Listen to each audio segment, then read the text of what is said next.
शिवलिंग पर पैर रखने वाला यह भक्त कौन है? यह कहानी है आंध्र प्रदेश के श्रीकालहस्ती की, जहां एक शिकारी तिन्ना ने भक्ति के सारे नियम तोड़ दिए। तिन्ना भोले भाले थे, उन्हें शास्त्रों का ज्ञान नहीं था, लेकिन एक दिन जब उन्होंने जंगल में एक शिवलिंग को देखा तो उन्हें लगा कि यह उनका भगवान है और यह अकेला भूखा है। तिन्ना ने उसी पल शिव को अपना भगवान मान लिया। वह दिन भर जंगल में शिकार करते और शिकार से लौटने के बाद रात के गहरे अंधेरे में शिवलिंग के पास आते थे। तिन्ना की भक्ति अनोखी थी। वह स्वर्णमुखी नदी से मुंह में पानी भरकर लाते थे और शिवलिंग को नहलाते थे और खाने के लिए खुद शिकार करके सबसे बढ़िया मांस अर्पित करते थे।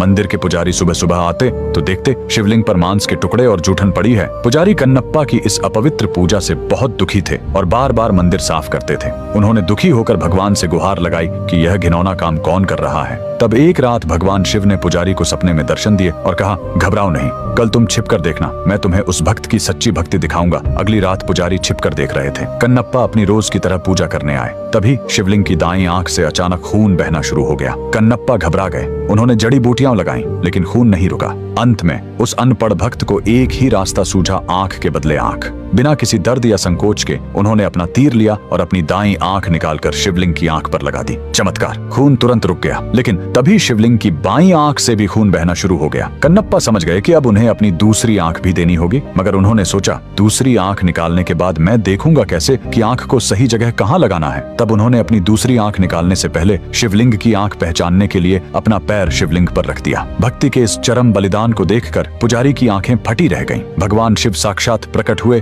उन्होंने कन्नप्पा को गले से लगाया और उन्हें मोक्ष प्रदान किया। जिस जगह कन्नप्पा ने यह बलिदान दिया वह आंध्र प्रदेश का श्रीकालहस्ती है। इस जगह का नाम यहाँ के 3 पुराने भक्तों पर पड़ा है। श्री यानी मकड़ी, काल यानी सांप और हस्ती यानी हाथी, जिन्होंने यहाँ स्वर्णामुखी नदी के किनारे स्थित वायुलिंगम की पूजा कर मोक्ष पाया था। कन्नप्पा का बलिदान जिस जगह पर हुआ वह वायुलिंगम मंदिर के बगल में है और इसे कन्नबेश्वर पर्वत कहा जाता है। यहीं कन्नप्पा ने अपना नेत्र अर्पित किया था। मंदिर तक पहुंचने के लिए लगभग 325 सीढ़ियां चढ़नी पड़ती हैं। ऊपर आपको भक्त कन्नप्पा का मंदिर मिलेगा और उसके ठीक ऊपर भगवान गौरी शंकर की एक विशाल श्वेत प्रतिमा है।